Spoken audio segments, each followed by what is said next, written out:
Hello दोस्तों, आप लोग कैसे? उम्मीद है अच्छे होंगे, स्वस्थ होंगे, मस्त होंगे। Good morning. और अभी हम जा रहे हैं फल खाने और पूजा पाठ किया तो दोस्तों, लेकिन मैंने दिखा नहीं पाया। क्यों नहीं दिखा पाया? कि मेरा वीडियो बनाने वाला कोई नहीं था। उधर पूजा करूं कि लोगों के वीडियो बना के देखो, तो दिखा नहीं पाए, इसके लिए सॉरी। और अभी मैं फल खाने जा रही हूँ और आप लोग को फल दिखाती हूँ।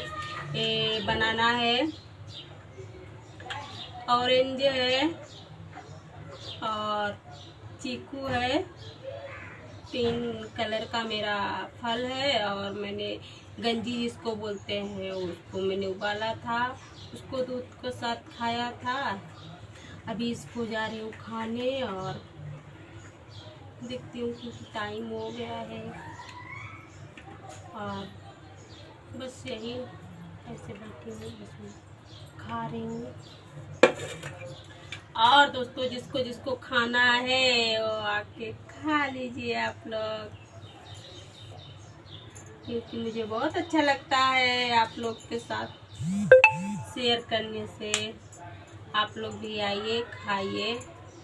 और अभी मैंने छिलका उतार लिया है, जा रही हूँ खाने। खाएगी, देखती हूँ कैसे लगता है, मीठा है कैसा है, फिर